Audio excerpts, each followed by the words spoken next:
Hey, this is Mick Jones of Foreigner, and you're listening to Pantheon Podcast.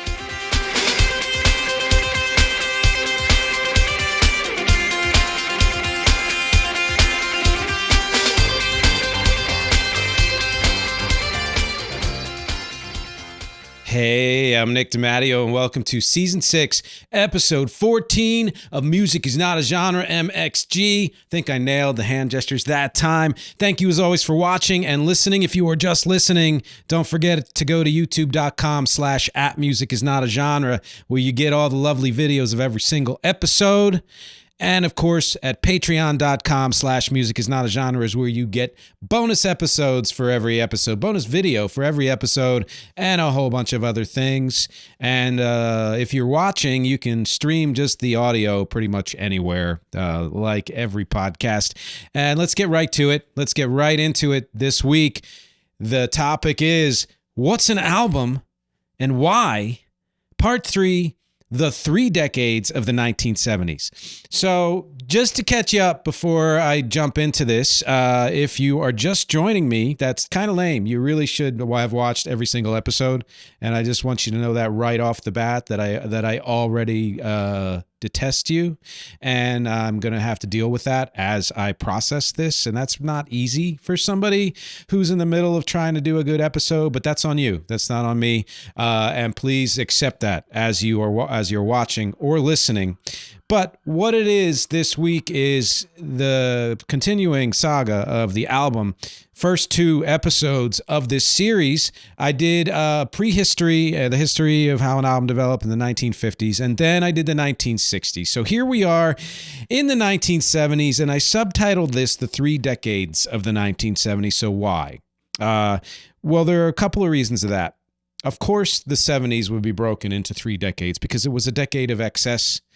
And it just sounds like, yeah, sure, it's 3 decades in one. But also, musically speaking, I feel like there's a real distinction between the first part of the decade, the middle part, and the later part. Now, that can be said of really every decade, honestly. I mean, that's just how, modern times work, especially. But my contention is that it was even more true in the 70s because of what was developing and how quickly it was developing, and things were expanding left and right. I mean, the album really expanded in this decade as much as it possibly could, given the existing limitations. And I've talked often about how format and technology very much dictate how we make music. That 78 was 3 or 4 minutes, and that's what a single was, and things like that. The first 33 and a third was 35, 40 minutes, whatever. And so that's the length of an album. And that held true pretty much. You could squeeze a little bit more out of it. As time went on, they made it tighter, and I believe it reduced the sound quality or whatever. But it's vinyl, and you can have your opinions about whether or not vinyl is superior or inferior. By the way, for those of you who are just listening, you can go ahead and maybe just mute the next 20 seconds. I'm going to be pointing out behind me. I have a couple of LPs. From the 1970s. I didn't buy them in the 1970s, but they are Lynyrd Skynyrd and Traffic. I just happen to have them in my collection. I thought I should put something up there as far as a sample of what was going on at the time, and that I own them. And also here, as recommended by my producer, my wife, I have a vintage 45 case from the 1970s that I have owned since then. You can see the swirl design actually does exist on the cardboard here. That's not an illusion based on drug use. And there's a ton of, 45s in here. This is not an episode on 45s, but I wanted to point out here, Le Freak by Chic. That was one of the 70s 45s that I own. And if I had a lot of money, I would just throw all this on the floor right now instead of having to gently place it, so that I could save time. But those were that was Prop Corner. And now let's get back to our show. So yeah, the 70s excess, I'm not going to be talking about how prog rock and classic rock blew up in a way that by the middle of the decade was considered excessive, and punk and and funk and disco and hip hop came along and kind of washed all that away and reset the way music was being made. That's been talked about a lot. I may refer to it here and there as the decades move on, but that's kind of not the main point. And since it's been covered a million times, it's not really something I want to. But I do want to say that in any period of great creativity and freedom and expansion, you are going to get the absolute best and the absolute worst, because that's the kind of freedom that exists there. And I think you can't get to the best unless you also have the worst, because if you are worried about creating the worst, you will restrict yourself to the point where you won't be able to create the best. And this, the 70s, I mean, people revere this decade as maybe the height of album creativity, especially when it comes to concept albums, but really, and then production and recording quality and all of that kind of hit a peak there. I will talk about in a second about how I kind of have a love-hate with that.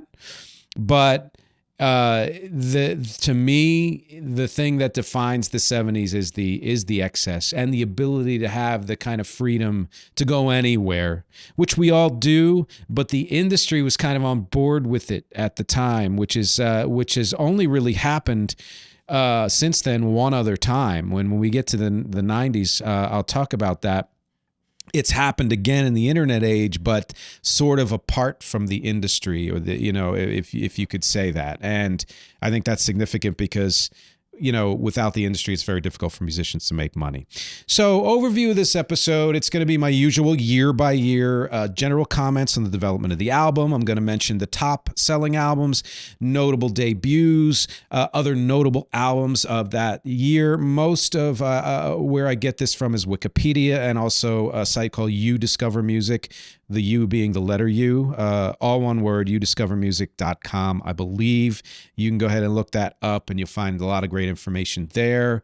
And then, of course, conclusions and questions and the featured song, which is going to be fun. And as I mentioned, bonus video for every episode. For every full episode, you get a bonus video. The bonus video at patreon.com/music is not a genre. For this episode is artists who went disco. And by that, I mean artists who were not originally disco, who decided to venture into disco. And I'll talk, and I'm not going to expand on it because that's what Patreon is for. I'm kind of excited about that. I'm as excited about the bonus video as I am for this main video. So quick disclaimers before we get into the meat of the murder here. I am going to miss a lot. Because you don't want a 16-hour episode or whatever it will be for me to name every single album that came out in any given year. And because tastes vary, and there might be people out there who say, but you missed my favorite album. Of course, I probably missed your favorite album. Or, I mention albums that you don't understand why I mention them because I'm throwing in some of my favorites or some things that were considered notable. I don't, as you know, with music is not a genre, I don't stick to rock. That's something that kind of bores me as a musician and as a music lover, to stick to one genre. And people out there who are super rock heads who love rock, that's me too. I grew up that way in a lot of ways, but I also grew up with pop. I grew up with funk and dance and techno and disco and hip hop and all of those things. I grew up with ambient and folk and all of it. So whatever came out in any given year, jazz, easy listening, I'm going to mention it, because that's part of my objective here. My other disclaimer was, not spending a lot of time on prog rock and the excess and all that stuff. And my third one is this. I really do have a love-hate relationship with the 1970s. And let's go with the hate first, because you want to end on a positive note. It was often excessive. It was often cheesy. And I find that there are certain 70s artists who to this day are wildly overrated, because the people who lived through it consider that some kind of heyday. And if you were watching my recent episode or listening to it, that there's no such thing as a heyday, I stand by that. Even with albums, no such thing as a heyday. It's often cited by, and I'm going to read my note the way I wrote it, Neanderthal white dudes as the pinnacle of music. I love you guys. And I've got that little bit of meatheadedness inside of me too. But I got to tell you, if you keep referring to the 60s or 70s or honestly even the 80s or 90s or whatever as the only time good music was made, then you're not living your fullest life. You're living in the past. And as much as I can revere all that stuff, I've done so many episodes on why that's also kind of lame. And I like using the word lame because it's a throwback. So am I negating myself by that? Sure. It's often held up as the last time music was good and creative. Not true by any remote standard. It can be really overbearing and overstated from all quadrants. And I don't mean just the fans. I mean the music itself was often quite overbearing in the 70s. It was segregated in the minds of both the industry people and people looking back. So you look back and the thing you think of as the 70s, or you might be a huge fan of R&B and just that warmth of people like Stevie Wonder and Curtis Mayfield and Isaac Hayes and Barry White and Marvin Gaye. Or you might be the one who was like, man, Genesis and Yes and ELP and King Crimson and Prague and Jethro Tull and all that. Or you might be the Led Zeppelin. Also Led Zeppelin, and oh, by the way, Led Zeppelin. All right, cool, great. And I agree, honestly, with a lot of that stuff. But, to me, I don't know, be a fan of what you want to be. I happen to be a fan of all of it. Even lots of fans at the time kind of segregated the music, but that sort of happened more towards the middle and later part of the decade. In the beginning of the decade, there was still a little bit of idealism in terms of the music being less segregated, and there were a lot of crossover influences from, white and black and multi-ethnic and gay and straight and all that stuff, and then that would become more segregated as the decade went on. For reasons good and bad, mostly bad.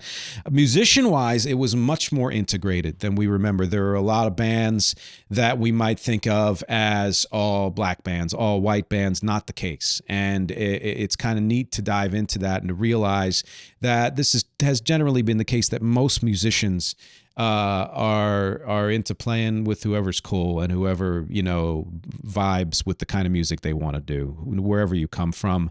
And I'm going to say this out loud, sensitivity warning.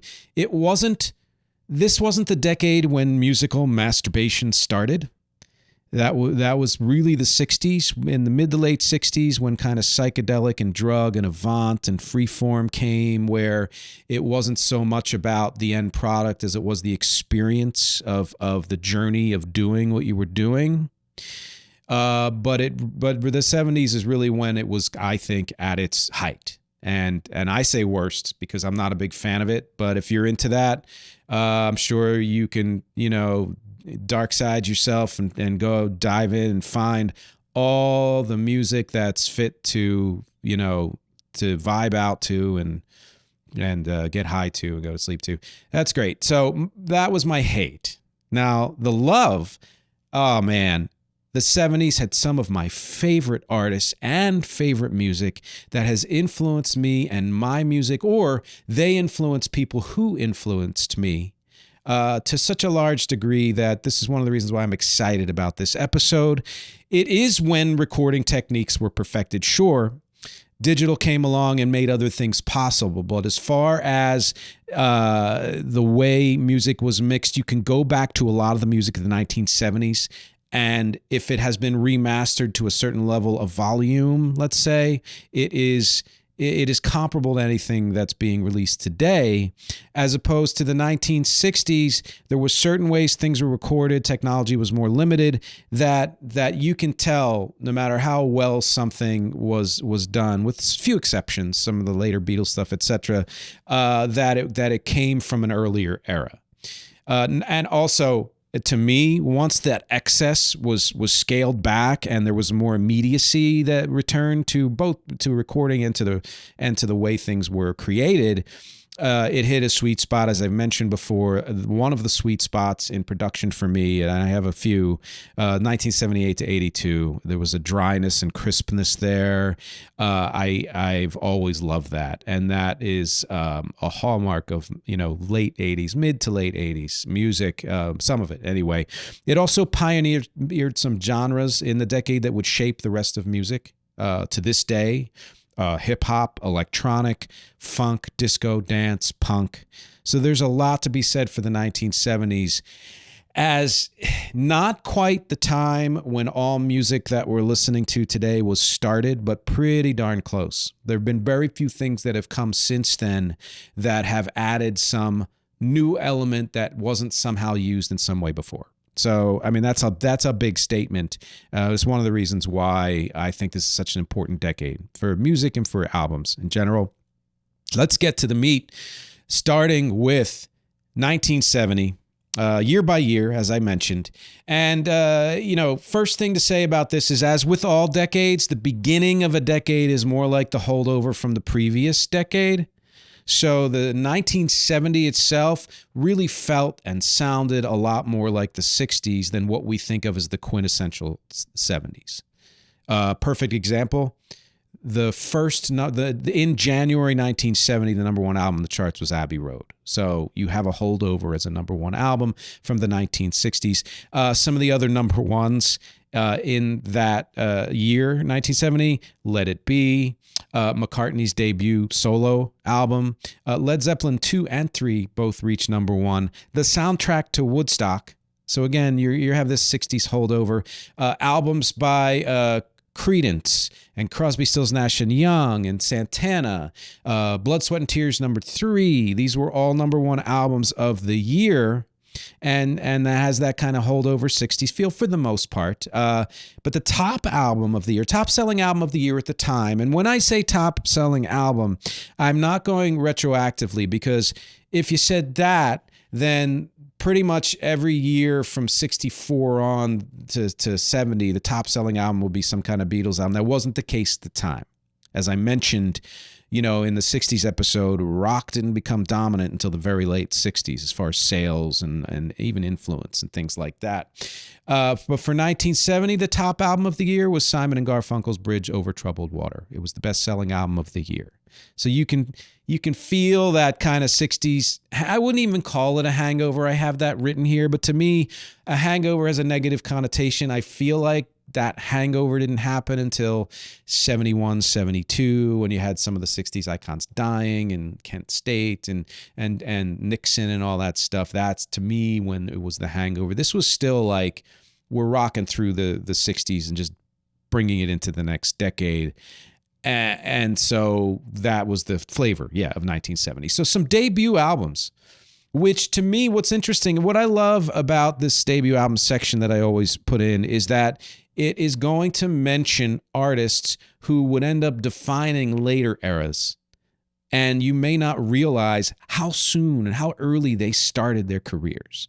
So, perfect example, Black Sabbath's debut album in 1970. I mean, they would help to define 70s metal and beyond. Charlie Daniels' band, Curtis Mayfield's solo album. Diana Ross's first solo album was 1970. Emerson, Lake and Palmer's first album. Clapton's first solo album. Fanny, the female group, they did a documentary, was last year before, The Right to Rock. I believe it was last year. Fanny, The Right to Rock. Great documentary. Check it out. This was when their first album came out. Funkadelic's first album was in 1970. Hawkwind, which had some famous people in it. It was space rock. It was also proto-punk. It was really a band that nobody knows. I don't honestly know them that well, but worth digging into. The Jay Giles Band, who we associate with mostly the early 80s, started in 1970. Kraftwerk's first album was 1970, which surprised me. The Partridge Family's first album was 1970, which did not surprise me. And, of course, Ringo's debut was also, solo debut, was 1970 and was actually quite a success. Other notable albums of this year, John Lennon Plastic Ono Band, Harrison's All Things Must Pass, Neil Young's After the Gold Rush, Van Morrison's Moondance, T for the Tillerman, Cat Stevens, two Grateful Dead albums, James Brown's Sex Machine, Hendrix's Band of Gypsies. Elton John put out 2 albums. So it was still that 60s holdover where a lot of artists would put out more than 1 album in a year, which would really, really dwindle almost to nothing at a certain point. James Taylor, Sweet Baby James. The Kinks' Lola versus Power Man and the Money Go Round. I think I maybe put that wrong. Part 1. Marson Hotel from The Doors. Joe Cocker, Joni Mitchell, Aretha Franklin, Isaac Hayes, Kool and the Gang put out a great album that year prior to them ever being famous. Chicago's second album, which was amazing, double album, the second double album as well. Guess Who's American Woman, Jackson 5, ABC. Lots of prog and proto-prog like King Crimson and the Moody Blues and Soft Machine. Stevie Wonder's Signed, Sealed, and Delivered, and I'm going to mention a lot more on him later. Miles Davis's Bitches Brew, which was really the time, had been a few years, and jazz was at this point kind of vaunting itself out of the mainstream, which is great because that's sort of where it needed to go, and it wouldn't swing back into kind of big sales and mainstream success until it morphed into fusion, which happened in this decade. Kind of slight looks ahead in this decade with some softer rock, progressive rock, proto-punk and funk, but again, mostly holdovers. Let's get to 1971. It's very similar to 1970, though some trends are starting to emerge that would define the decade. You had more women singer-songwriters. You had more funk creeping in where the rock already is. You had the true emergence of progressive rock as a force and as a trend really was taking hold by 1971. As far as top albums, top selling albums, again, as always, especially in the beginning, some of these were put out the year before, but they made the charts. Here in 71, All Things Must Pass, again, was a number 1.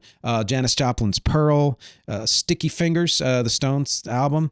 Another Crosby, Stills, Nash & Young album reaching number 1. Carole King's Tapestry, man. So what a year. And often there are people who say 71 was one of the best years in music history, and I think that might be true. Not the best year, because I reject those kinds of statements. You have great years in every decade, probably multiple, but one of the best years. Imagine, John Lennon, Isaac Hayes' Shaft, Santana and Rod Stewart had number 1 albums. Sly and the Family Stone had a number 1 album, but the number 1 album for the entire year was Jesus Christ Superstar. And I'm pretty sure it's the last, and I haven't done my 80s research, 90s, whatever. I'm pretty sure that may be the last time that a musical album hit was the number 1 album for the entire year of any given year. If I'm wrong, I can't wait to find out, but I'm pretty sure that's true. Again, sort of a holdover from the 60s when there were a lot of number 1 albums and number 1 albums of the year that were musicals. Some notable debut albums. Was a big debut year for artists who, again, would define later years and decades, but even more so than 1970, I think. Bonnie Raitt, Carly Simon, Helen Reddy, Olivia Newton-John, all debut albums. What's his name? Billy Joel's Cold Spring Harbor. John Prine. Bill Withers. Patti LaBelle's solo album, I believe. His first solo was 1971. Doobie Brothers. Yacht Rock Baby and some great stuff. America. Earth, Wind, and Fire's first album. ELO's first album. REO, Speedwagon's first album. The Stylistics' first album. Thin Lizzy. Weather Report, so fusion was creeping in already. Wings, McCartney's, Wings' first album in 1971, and ZZ Top's first album. Other notable albums of the year, War, Booker T and the MGs, Fleetwood Mac, second more kind of folksy iteration after their kind of first couple of albums were more bluesy. More Elton John. Bob Marley was getting closer to his classic sound in this year. More Curtis Mayfield, more ELP, Alice Coltrane, Mahavishnu Orchestra. There were 2 years straight, and I think more, of surprisingly good Beach Boys albums under the radar at the time when they had passed their peak, especially in terms of sales. They were making albums in the early 1970s that were way more interesting and worthy than you might know. Al Green, more Cat Stevens. Stevie Wonder getting closer to his signature 1970s sound, transitioning from that 1970 album. T-Rex, The Doors' final album. Traffic, boom, behind me. I don't think this was the 71 album, but it's close. Genesis, first with Phil Collins as part of the band, Nursery Crime. Van de Graaff Generator, which was progressive rock and punk kind of mixed together. The Yes album and Fragile both came out in 1971, which is really when they became the Yes that we know and love. Another Funkadelic, McCartney's Ram, Aqualung from Jethro Tull, more Black Sabbath, Bowie's Hunky Dory, which is really when he was starting to come into his own. The Who's Next? Man, come on. The Who really killed in the 70s, way more than they did in the 60s. Joni Mitchell's Blue. Marvin Gaye, What's Going On, which is apparently the best album ever in history, according to Rolling Stone. Led Zeppelin 4. Gil Scott-Heron, The Revolution Will Not Be Televised. Yes, come on. Let's do one more, I believe, or 2 more years before we get to a break, which is 1972. I know that's a real surprise that I did 70 and 71 and followed it with 72, but I like to surprise my listeners and viewers. So 1972 still had a few holdovers, but really by now the decade is taking shape. Progressive rock is more prominent. Singer-songwriters are more dominant. Funk and funk-inspired music is really surging. But in general, one of the big trends is that things were mellowing out. Rock was mellowing out. Pop was mellowing out. Even in some ways, funk was mellowing out. Some of the top-selling albums of the year, we have Carole King, again. Don McLean's Unstoppable, American Pie, which was popular even when I was in college, that we'd have parties where everyone was singing that song. I usually went and got a drink or something to eat at that point. No, not a terrible song. I just, it's whatever. Neil Young coming into his own with Harvest, which, by the way, that was the #1 selling album of 1972, Neil Young's Harvest. America, the band, soft rock, was sounding a lot like Crosby, Stills, Nash & Young and all their solo stuff. Like, I grew up thinking Horse with No Name was like Neil Young or something like that, but it's America. And I always loved that. Roberta Flack's album that she released in 1969 went to #1 on the charts for the first time because her song, The First Time Ever I Saw Your Face, was featured in the Clint Eastwood movie Play Misty for Me. And this happens all the time where music that was released in prior years surges either again or for the first time because of its use in a film. Jethro Tull's iconic Thick as a Brick, which was meant to be a mock progressive rock album and is also held up as one of the best progressive rock albums. And I love it. And Exile on Main Street, The Stones, Honky Chateau, which is, more of Elton John's run of absolute domination in the early 70s, early to mid-70s. Chicago 5 came out in 1972, which means they put out 3, another double album. 4 was like a quadruple live album, I believe. And then 5 was their first single album, and it's the one I said was my favorite of theirs. Superfly, Curtis Mayfield. Cat Stevens again, Moody Blues again. So you could see the shifting to mellow. It was actually a big year for Moody Blues because there were 2 hit singles from their current album in 72, but also 1967's Nights in White Satin was an even bigger hit in 72 than it was in 67 because there was more interest in the, a band. Some notable debuts. Rick Springfield's first album was in 1972, and he actually had a hit single. I would look that up. It's kind of cool. It's called Speak to the Sky. Blue Oyster Cult debut. Tanya Tucker. Bette Midler. Divine Miss M. The Eagles' debut album, Babe Ruth, the British band with the iconic song The Mexican, which was a crossover for progressive and dance and disco. Foghat. Can you get more 70s? Yes, you can. Dan Fogelberg. Harold Melvin and the Blue Notes, which was Philly International's Gamble and Huff. Come on. A lot of awesome Philly music in the 70s. Grover Washington, Jackson Browne, Looking Glass, who did Brandy or Fine Girl. They're from Rutgers, where I went to college, so I always like to say that. Manfred Mann, Neu, which was krautrock. George Winston's debut album, I did an episode on George. Roxy Music, Styx, Peter Frampton. The Raspberries put 2 albums out, including their debut. They were power pop pioneers.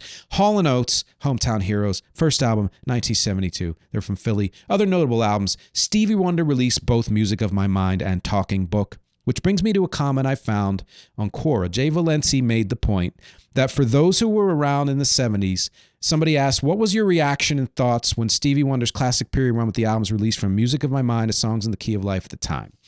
And he said, a burst of creativity comparable to the Beatles several years earlier, except that Stevie was a one-man doing all the writing and music and playing all the instruments without the power of sight. He mentions Rubber Soul, Revolver, and that run. Could Eddie Human top that? You be the judge. From 72 to 76, Stevie released Music of My Mind, Talking Book, Inner Visions, Fulfilling This First Finale, and Songs in the Key of Life. And I don't know if there is a run that was that powerful other than the Beatles. You could tell me if you can find another 5-album run like that. Amazing. Continuing notable albums, soft rock of the Beach Boys. Yes, they were still going strong, really, and underrated at the time. Doobie Brothers, their album contained the hit Listen to the Music, 1972, so it's really when they kind of came to more prominence.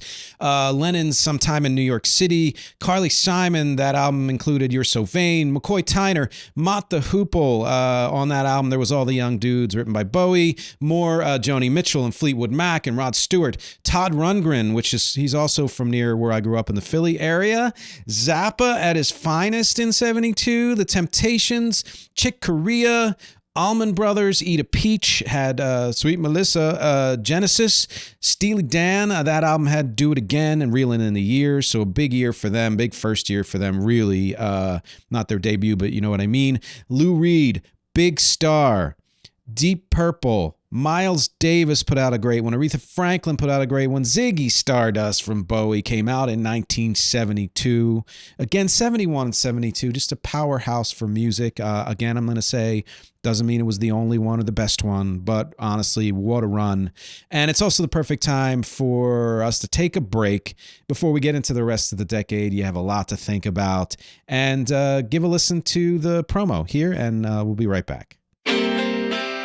Hey, so I was going to do the usual and just list all of the links that I'd love for you to check out, but I realized that everything you need to know and everywhere you need to go is at nickdimatteo.com. That really is the hub. I list all the links in every episode just in case, but nickdimatteo.com is where I put everything that I do. If you want to know more about this podcast, whether it's the audio version or the YouTube version at youtube.com/@musicisnotagenre or wherever else the podcast shows up, or if you want to support the podcast at patreon.com/musicisnotagenre, just go to nickdimatteo.com. It's all there. If you want to check out my full discography of original music and covers for my band REC, R-E-C, and beyond, it's at nickdimatteo.com, including all the streaming and social links for wherever you listen to music and wherever you check out your soch.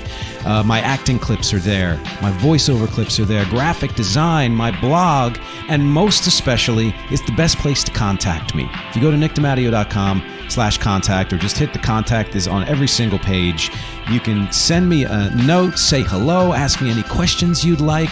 You get a newsletter a few times a month, and if you have a project of your own and need work done for it, whether it's audio editing or music or voiceover or graphic design, or if you have an event and you need live music, go to nickdimatteo.com, contact me, say hello, let me know what you need. I'd love to hear from you.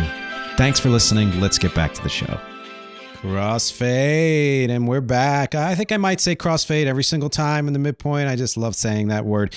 Couple of notes before we get into 1973. How do you like my outfit? For those of you just listening, I've got a non-70s shirt on, but I'm wearing it in the 70s style because it's like 3 buttons undone or whatever. If you were an adult in the 70s, you can tell me if that's accurate or not. Second thing is, you may notice, you watchers out there, that there's a new setup here. We're trying different things, and we like to see, you know, what works as far as background and just the general kind of framing and all of that stuff. But also, I've got a TV in this room that I could have been using as a teleprompter this entire time, and we're still working on the general placement of everything. But I love that I can see all of the words that I need a little bit closer to camera sight. That can be improved greatly if you go to patreon.com/musicisnotagenre and donate there, become a monthly subscriber. And then I can upgrade all this equipment or give you a t-shirt. I would love to give you a t-shirt. So let's get to 1973. 1973, very messy, very non-directional, really quintessentially 1970s as far as I'm concerned. And it was kind of the way the late 90s were, which again, we'll get to that when we get to that decade. But I just heard a recent podcast that we're talking about how in the 90s, late 90s, they also didn't really know where music was going. So they kind of threw everything up to see what would stick. And that was what was happening really to me in the 1970s. Nobody was quite sure where the new trends were. So it opened everything up and it went everywhere. And you can tell by the top albums of the year, number one albums, Carly Simon, War. A band that not a lot of people know. Again, you need to go back and listen because they were kicking ass and they were at the top of their game. And that was also the top album of 1973 was War's album. Two more albums from Elton John. Slow down, dude. Dueling Banjos, because of course, sure, 1970s. That was a number one album. And I remember that song, had no idea that the album was number one, but it was because of the movie Deliverance, which, you know, I quote a couple times, never saw the movie. Be nice if I saw the movie that I'm quoting. Diana Ross's Lady Sings the Blues. Alice Cooper's $1 Billion Babies, which included No More Mr. Nice Guy. So it's sort of really when he came, to the fore. Pink Floyd's Dark Side in 1973, Dark Side of the Moon. Elvis's live album, he was really running into a resurgence at this point. Led Zepp's Houses of the Holy. The Beatles' Blue Album, 1967 to 1970, a huge seller. Wings' Red Rose Speedway, which was really McCartney's kind of return to the chart success or album success, let's say. From 1970 being big for him, but 71, 72, a little bit less so. Harrison's Living in the Material World. Chicago 6. Jethro Tull put out, had a number one album. These are all number one albums again. Allman Brothers, number one album. Goat's Head Soup from the Stones. Goodbye Yellow Brick Road. It was starting to get hard to deny that the mid-70s had the best collection of classic albums. And I mean, I hate saying that, but that's a great album.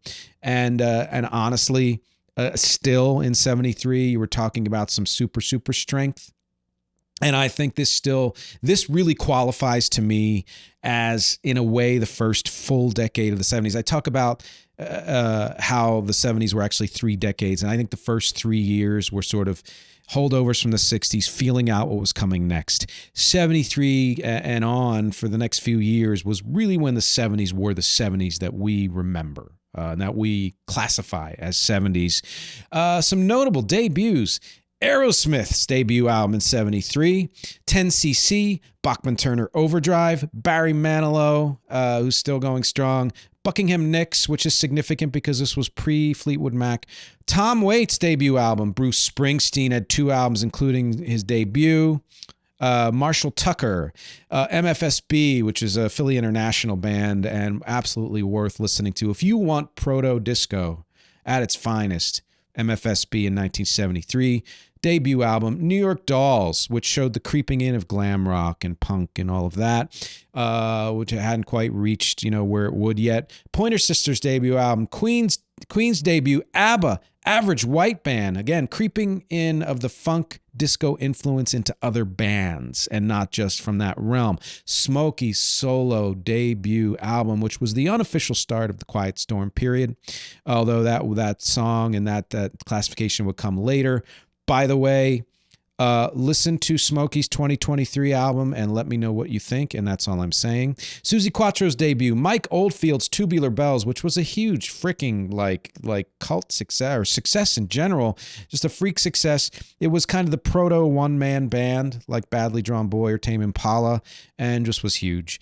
Other notable albums of the year, not debuts, Bowie's Aladdin Sane, Lynyrd Skynyrd, which the Freebird was on this album, Bob Marley, I Shot the Sheriff, and Get Up Stand Up were on his 73 album.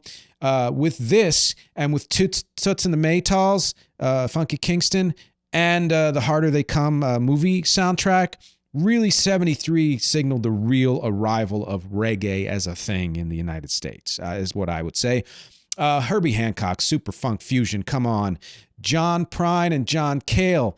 Willie Nelson, which this album of Nelson's really might be the kickoff of the best period for country music and that kind of music outlaw, kind of country outlaw kind of feel. I still contend that or at least it's my favorite period for country, was like the mid to late 70s. Sabbath, Bloody Sabbath, Al Green, Marvin Gaye's Let's Get It On, Graham Parsons, Band on the Run from Wings, come on, probably their best. The Who's Quadrophenia, don't get me started. Iggy and the Stooges, and of course, Stevie Wonder's Inner Visions, we just talked about, the genius. Paul Simon was still in a role at this point. The Spinners put out a great album. Grand Funk Railroad, we're an American band. I've talked about them before. As someone said, they were the most successful band of the 70s. I don't think that's true. I think that was a way to get attention. And that writer, good for you. But a lot of what you said in the book that you wrote, I think, was a way to get attention. Decent effort by Ringo, actually, in 73. Maybe one of his last full album, although late 80s, the 90s, I believe he had some good albums too. Billy Joel's Piano Man, also in 73. Let's get to 74. Honestly, 74 was almost exclusively soft rock of various kinds.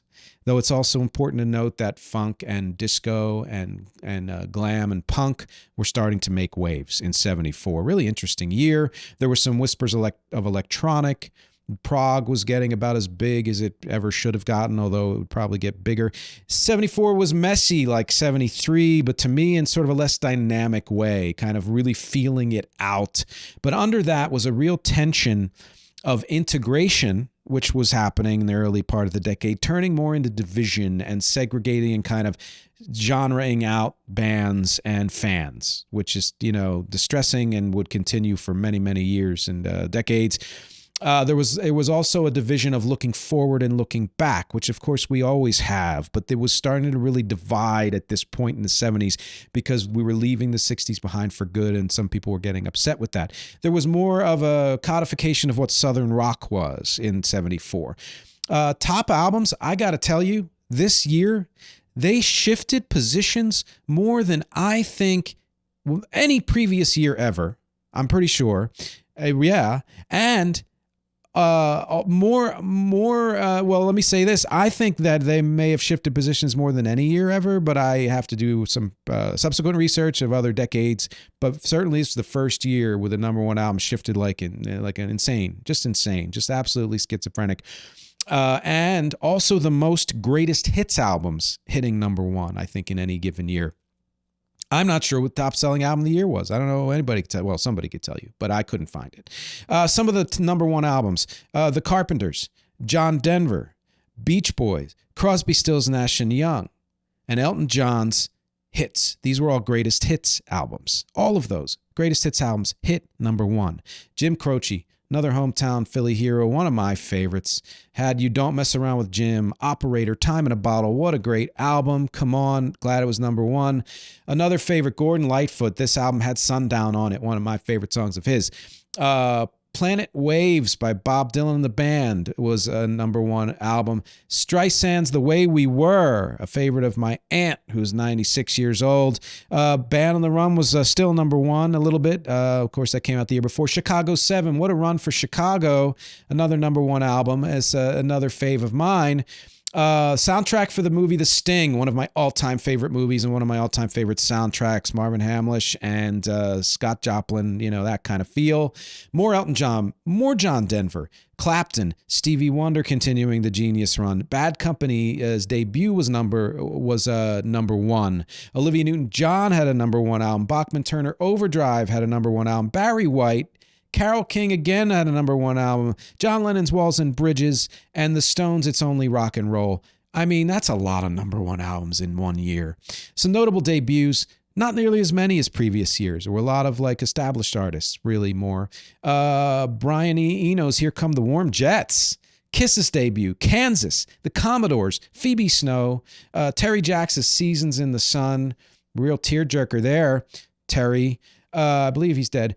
Tina Turner debut. Todd Rundgren, Judas Priest, Rush. That album was not nearly at all like what they would become. And that's it for debuts that I thought were significant.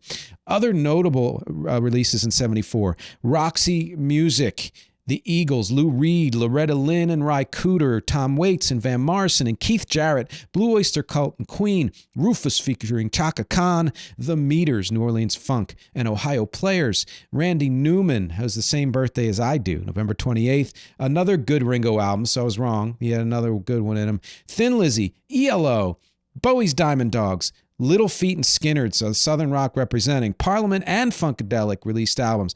Sparks. Don't get me started on them. I should do an episode with them at some point. Miles Davis, Frank Zappa, Big Star, Supertramp, Genesis The Lamb Lies Down on Broadway, freaking Kraftwerk's Autobahn, Steely Dan's Pretzel Logic, huge, Joni Mitchell's Court and Spark, more Bob Marley, which contained No More Woman, No Cry, Billy Joel's Street Life Serenade. Let's get to 1975, another chaotic year.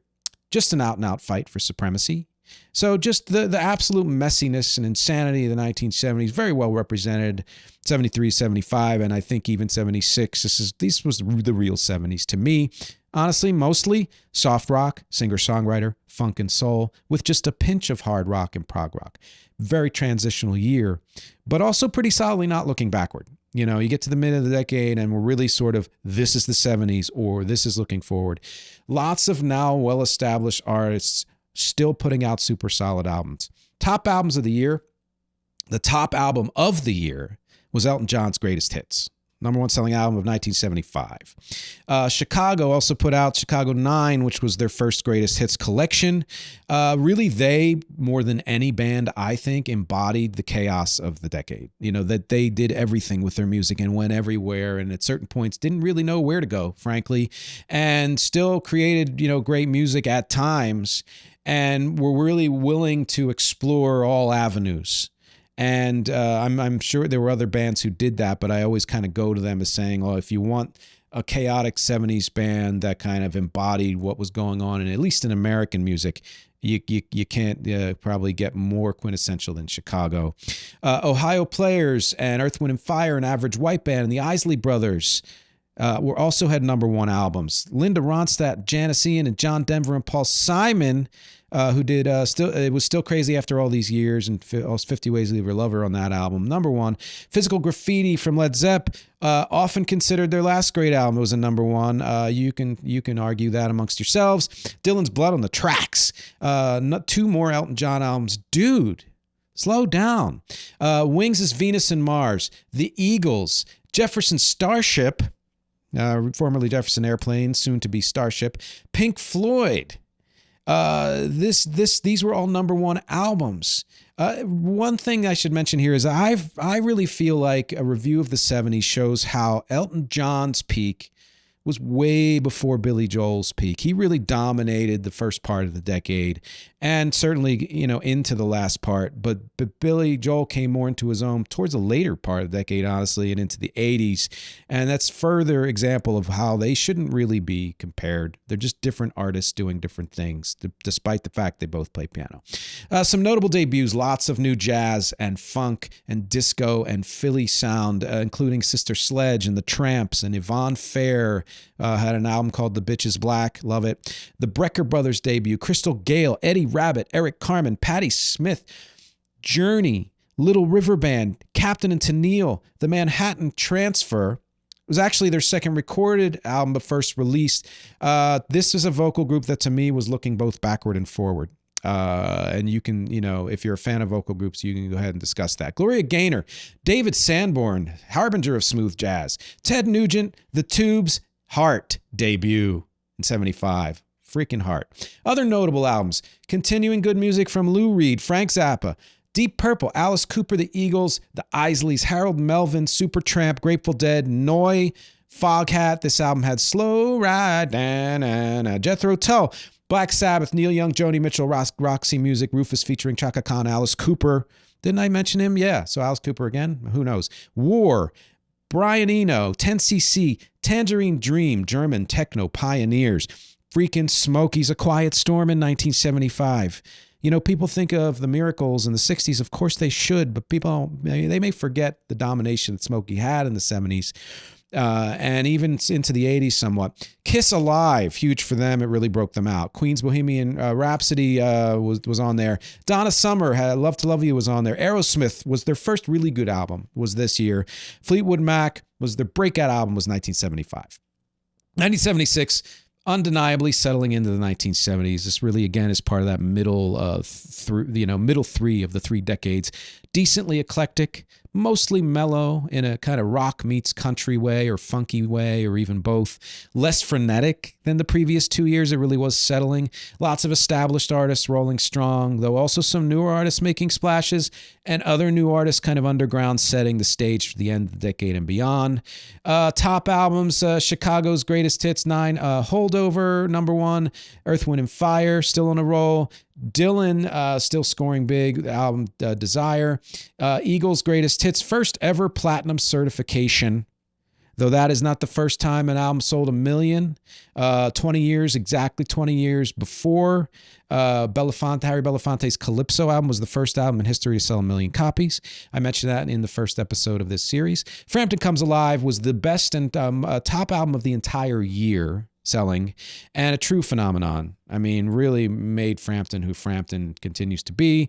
Wings was on a roll, Led Zeppelin, The Stones, George Benson, one of my favorites, Fleetwood Mac, Stevie's final in his run of Unmatched Genius, that 5-album run. And those were all the number 1 albums of the year. Some really great eclectic number 1 albums.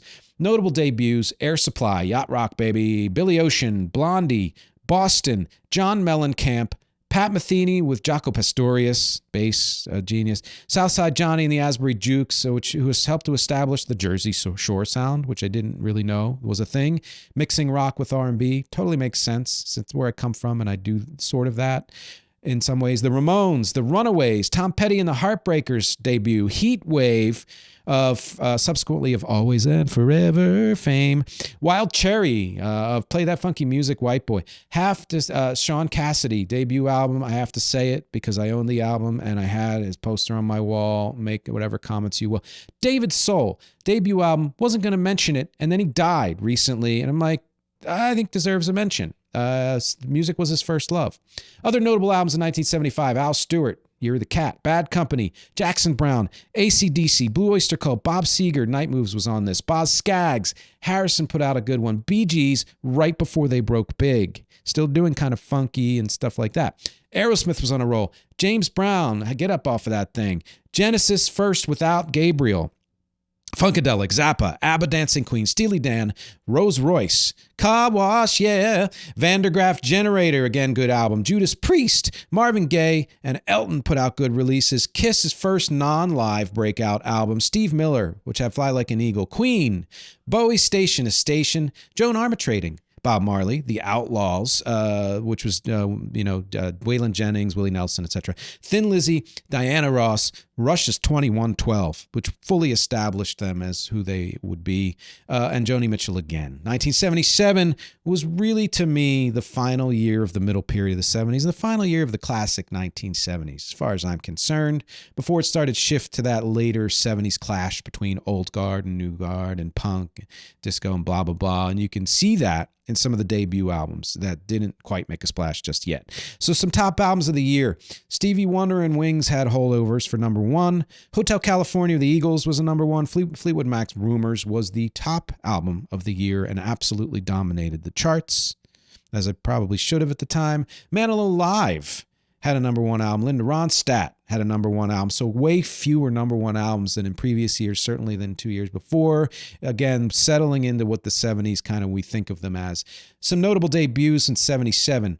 38 Special. Amy Grant. Meatloaf's Bat Out of Hell. Lots of punk. Listen to this. Richard Hell and the Voidoids. Boomtown Rats. The Outsiders. The Clash. The Damned. The Saints. Television. Sex Pistols. Wire. Dead Boys. The Jam. Suicide. And then more punk than that even. Cheap Trick, Chic, Eddie Money, Foreigner, George Thorogood and the Destroyers, Motorhead, Elvis Costello's debut, Patti LaBelle's solo debut. So I guess I was wrong in the previous decade. That was, I believe, LaBelle, the band's debut was earlier in the decade, and Patti LaBelle's solo was 77. Peter Gabriel's solo debut, Grace Jones, Reba McEntire, started in 1977. Talking Heads, Teddy Pendergrass, Ultravox, Village People, Debbie Boone, You Light Up My Life was a gigantic hit, and I do remember that.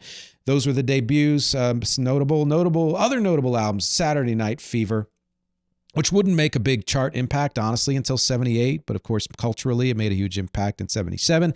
Steely Dan, Kansas, Kenny Rogers, Ted Nugent, AC/DC, Rose Royce, again, Jimmy Buffett, Foreigner, Judas Priest, Ornette Coleman, Cheap Trick, again, Barry White, the Commodores, Supertramp, Waylon Jennings, Merle Haggard, Rush, Jethro Tull, James Taylor, Steve Miller.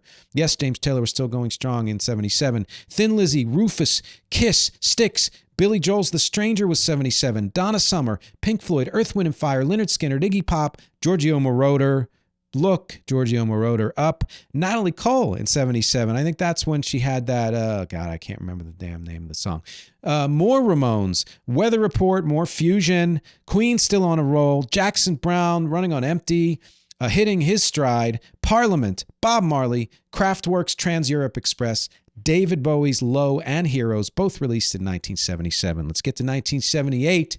I think it's going to be a slightly longer episode, frankly. Oh, and also programming note, it's multiple videos I'm doing here, and that's going to be editing hell. But, I do it because I love all of you, even those of you who disappoint me because you haven't heard all 200-some episodes. Yeah, that's you.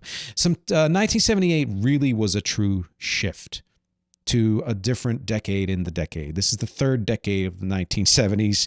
Lots of shark jumping, which in my bonus episode, I talk about who went disco. It's not just surprising who went disco, but it's also surprising who did it well. And so patreon.com/music is not a genre. You get to hear of some people who might surprise you who went disco, who were not disco originally. Lots of clashing. And culturally and politically and socially and musically. It's the first time disco makes a serious album chart impact. They certainly had singles hits well before that, a few years before at least, but album-wise, first year. And top albums of the year, holdover from the previous year. In 78, Rumors from Fleetwood Mac. Saturday Night Fever, which was the top album of the year and as dominant in 78 as Rumors was in 77. Jerry Rafferty. Okay, you go ahead and look it up. I don't have the time to do all this work, dudes. But Jerry Rafferty, apparently an amazing album. The Stones was another #1 album. They really kind of also kicked ass in the 70s the way The Who did. Grease, also one of the culturally huge and dominant albums of 1978. This Grease soundtrack. Boston, Linda Ronstadt, Donna Summer. Again, your disco. That was, I think, her Giorgio Moroder collaboration. Billy Joel's 52nd Street, which was his first #1 album. So you had a lot of Elton #1s before then. 78, Billy Joel's first #1 album, 52nd Street. Other notable debuts, quite a bit of disco, quite a bit of post-punk, and some metal. Japan debut, New Wave Pioneers. Alicia Bridges, who did I Love the Nightlife, Love to Boogie. The Buzzcocks debut, Atlantic Star, a great R&B band who would dominate more in the 80s. Patrick Hernandez, Born to Be Alive, or something, yeah. Blues Brothers debut, The Cars, 1978 debut. Rick James, Dire Straits. Prince's For You came out in this year. Generation X with Billy Idol. Los Lobos, Midnight Oil, so 70s bands, right? Pere Ubu, Molly Hatchet, The Police's first album, P.I.L., out of the Sex Pistols, Johnny Rotten, Devo, Quiet Riot, was 78, Roseanne Cash, Spyro Gyra, classic fusion band, classic fusion. When I think of fusion, I think of Weather Report, Spyro Gyra usually first. Squeeze's debut, Toto's debut, Whitesnake, Van Halen's debut album, look up my episode with Steve Rosen, Kate Bush's debut. Other notable releases in 1978, Rod Stewart's disco album, Black Sabbath's Last with Ozzy for quite a while, Van Morrison and Nugent and Clapton had good albums, Jethro Tull, AC/DC, Alice Cooper's concept album, go ahead, look it up. Foreigner continuing its success. Same with Cheap Trick. Chicago's Hot Streets. First album without Terry Kath, Tragic Death. Better Than Remembered. And there's some disco on there too. Ramones, Moody Blues return after a hiatus. Boney M, huge disco act overseas. Styx, Judas Priest, The Doobies, Rush, The Jam, Peter Gabriel, Warren Zevon, Queen, Sylvester, which is You Make Me Feel, good song. Bob Seger's breakout album, Big Star, Wire. Willie Nelson does The Standards, which actually did really well. Another great Kraftwerk album. Why do I want to say Kraftwerk? Landmark Blondie album. Elvis with the Attractions. Funkadelic, One Nation, Under a Groove. Clash's #2 album. Eno's Music for Airports. Ambient music was becoming a thing. Talking Heads' second album with Brian Eno. Eno was becoming a thing. 1979, final year.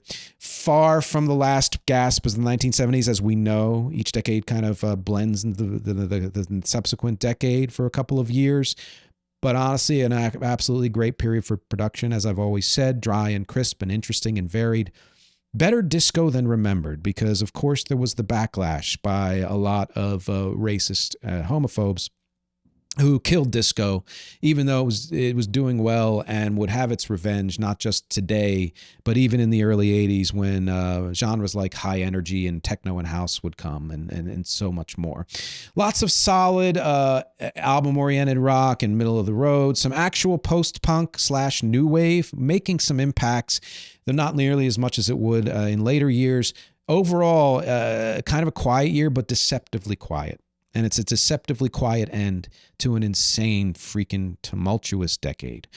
Some of the stalwarts released some great albums, honestly, and some underground and off the charts. Everything was bubbling that would change music into what it would become in the 1980s and beyond, particularly post-punk, new wave, and post-disco, as I mentioned. Some top albums of the year: Streisand's Hits Volume 2, Blues Brothers, Rod Stewart, The Doobies. All these were released in 1978, but hit #1 in 1979. I guess same with Billy Joel's 52nd Street. Well, that was actually the top album of all of 1979. So talk about becoming a thing. That's when he did.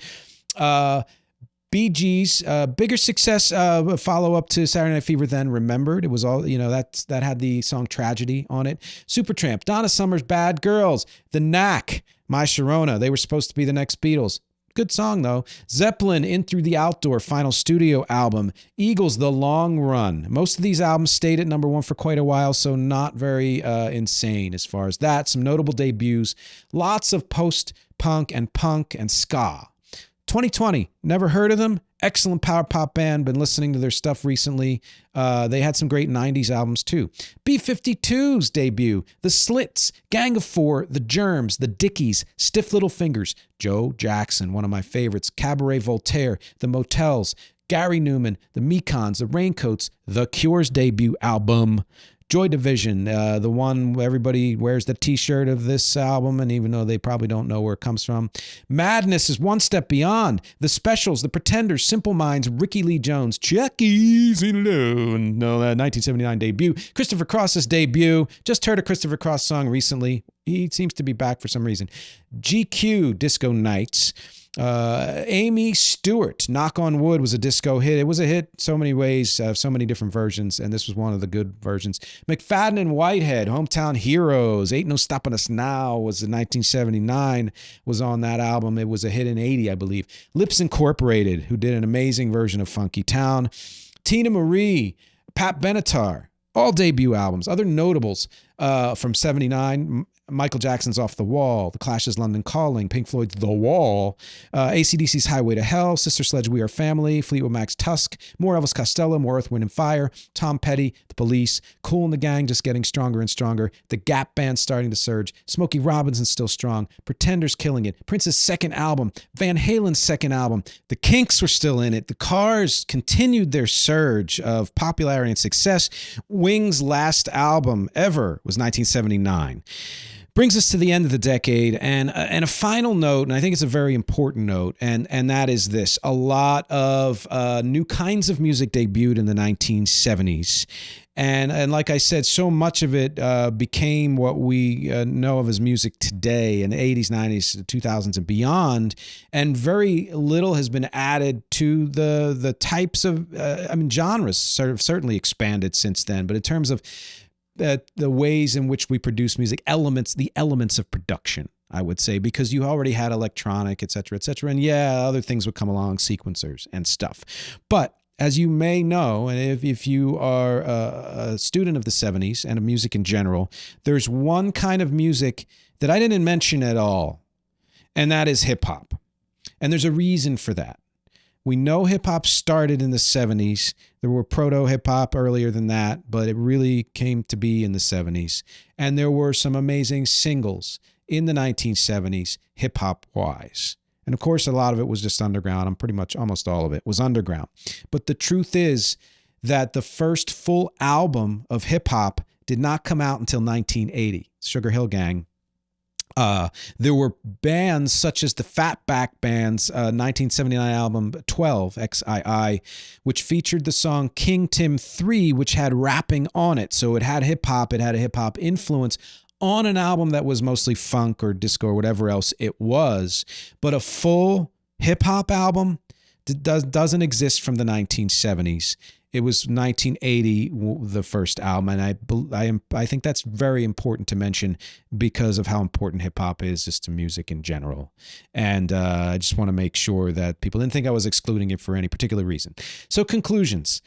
First conclusion, what a messy fucking decade. Man, I mean, if we think of things like what was going on in politics between Nixon and Ford and Carter and the hostages in Iran and then what was going on economically with the gas shortages and recessions and stuff like that, just an absolute insanity, and what was going on socially and sexually and all of that stuff, it was all reflected in music. All reflected. And look, every decade has its messiness, but there's certain type of messiness that you expect from any given decade that's just a part of the way things morph. And because the 70s were really 3 decades in one, it was honestly really, even notwithstanding some of the decades that came after and certainly before, I think musically speaking was probably the messiest decade ever. And again, yielding some absolute genius and just some absolute over-the-top crap as well. And really those middle years, when the number one album changed almost weekly and jumped from genre to genre, they were freaking exciting because nobody knew where anything was going. And it benefited, I think, most artists because it allowed them to be like, hey, I've got this, let's try this, or I'm going to do this on my album, or I'm going to change this up. And it wasn't all successful, but the stuff that was successful really not just made an impact musically for those years, but a lot of it made impacts for years and years and years to come.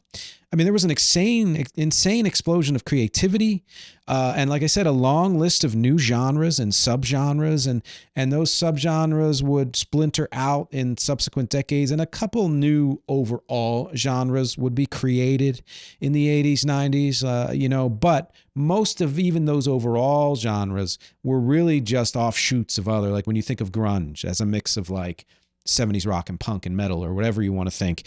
It's a different genre, but it's really a mix of older genres in a lot of ways.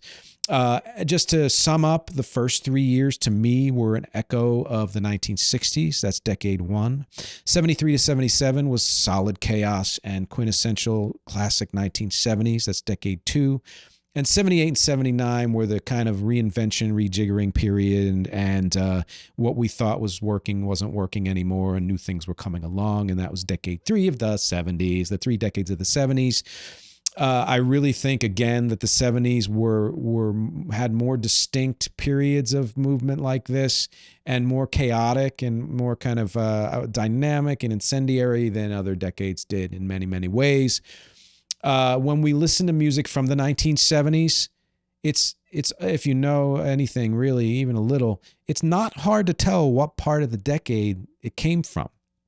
Certain beats, certain ways things were produced, certain types of rock and certain types of funk and all these other things, and even country, you can kind of tell, oh yeah, no, that was mid-70s or this was early or late 70s.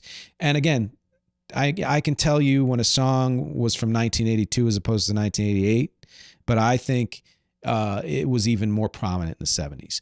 Regardless of my love-hate, it was, my conclusion really is the 70s were as good as everyone says. I'm not, again, going to say best year in music ever. That doesn't exist, but an amazing, amazing decade for music. The difference is that most people focus on the big ticket bands like Pink Floyd and Led Zeppelin, or solo artists like David Bowie and Elton John, all amazing, but they miss out on all the incredible underground and forward-thinking stuff, as well as gems from older artists who were pre-existing. So really, in a way, the 70s were actually better than everyone says, if we're willing to look beyond the headlines, which is something I always promote. Well, music is not a genre. Which leads me to featured song. The featured song for this episode is a cover tune I did under the production name The Drop, released a few years ago, of the Faces, the Rod Stewart's band, their big hit, Stay With Me. I was asked to do this by a co-star of a film that I directed and co-produced and co-starred in as well, and I did a lot of the music for, and also found some great indie bands. But this was one of the songs I produced for that album, for that movie, which I then released and is now streaming everywhere, and their links are below. And you will also hear it in just a minute or two at the end of this episode. I did Stay With Me deliberately as sort of a slacker, because it's not my favorite song, but not my favorite band or singer, although it's kind of neat. I tightened it up from the original. So to me, it kind of is the perfect pick for this, not just because it's a 70s song, but production-wise, to me, the way I did Stay With Me, and with my partner, Daniel Cousins at the time, shows what an early 70s song would have sounded like if it had been produced in the late 70s. So it sort of bridges that gap. It spans the entire decade with both its composition and when it came out, and its production and how it's being delivered by me and the music and the way we produced it. And don't forget the bonus episode for this, Artists Who Went Disco, at patreon.com/music is not a genre. My questions for you are, what are your favorite albums in the 1970s? Do you have any? Is this your favorite decade for albums, or do you feel like it's overrated? Are there other decades you prefer? Are your favorite albums existing they're from other decades, but from the 1970s? Can you hear the difference between early, middle, and late period 1970s music? And I mean the stark difference. Can you hear it? Can you also hear the transitions between those periods, and the transitions from the 60s to the 70s, and from the 70s to the 80s? I want to know your answers to all of these, because as always, my objectives here are music, conversation, and connection. Thank you for hanging with me for this ultra mega episode, part 3 of What's an Album and Why, and I will talk to you next week.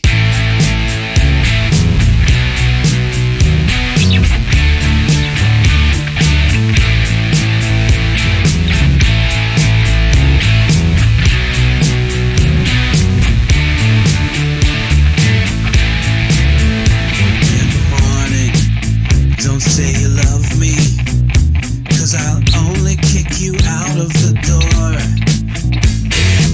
know your name is Rita, 'cause the perfume's smelling sweeter since when I saw you down on the floor. Guitar.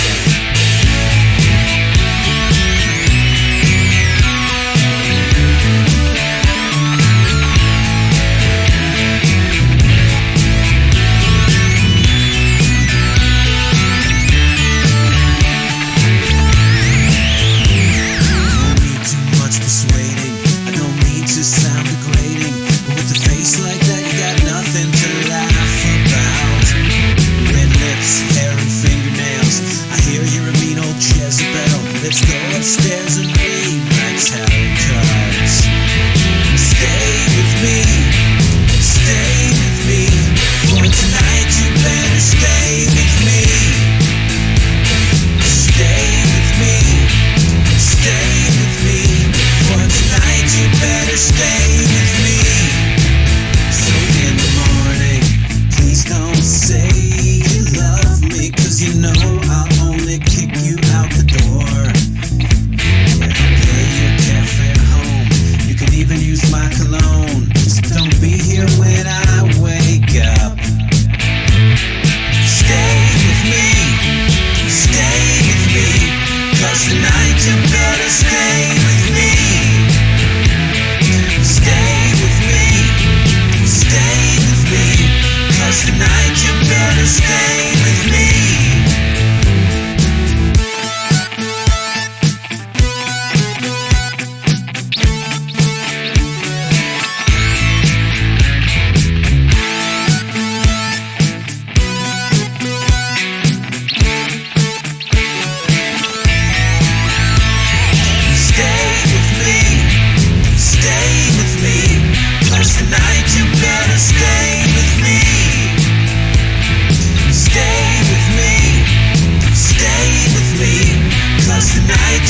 wanna stay